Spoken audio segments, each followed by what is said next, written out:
16 men and 2 women suspected of being part of a gang that robbed armored vans were killed Friday in a shootout with South African police in a rural northern region. Officers approached the building where the gang was operating, and the suspects opened fire, which they returned, according to local police.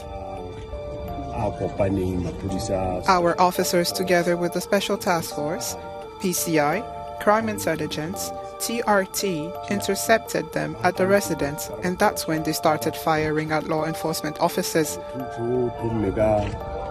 The shootout started at around 1 p.m. this afternoon, and the police returned fire. The shooting lasted about an hour and a half. It was a war. When it finally ended, we found that 16 men and 2 women had been killed.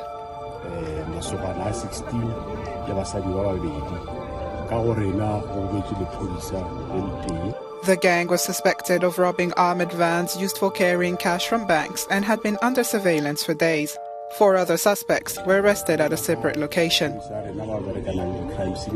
Our officers are still working with crime scene forensics, but at least 7 rifles were found so far. We will know more about the number of guns found after our officers are done working on the scene. We can confirm that bombs usually used in crash-in-transit crimes were also found. Some of them found placed in strategic areas of the residence to avoid them going off accidentally.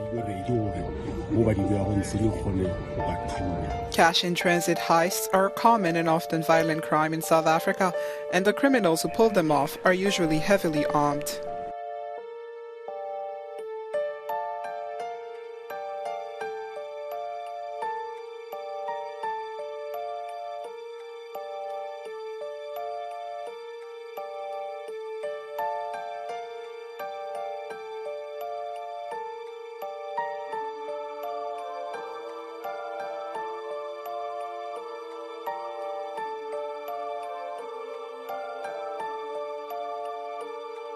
In Angola, the Human Rights Watch has alleged that there have been elements of extrajudicial killings after dozens of activists were murdered since January.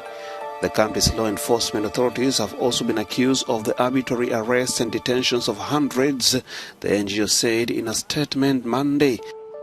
According to the body, the Angolan law enforcement authorities, including police, state security and intelligence services, have been implicated in unlawful killings of at least 15 people. The body said political activists, artists and protest organizers were the main targets of the alleged rights violations. The arrests are more frequent in the oil-rich northern province of Cabinda, close to the Democratic Republic of Congo. In the last 6 months, Human Rights Watch has interviewed 32 people across the country, including victims and their relatives, witnesses and security sources. The body also reported that although the government has attempted to improve law enforcement, criminal prosecutions against police officers who commit these violations remain rare. They are now urging the Angolan government to swiftly probe reports of abuse and rights violations.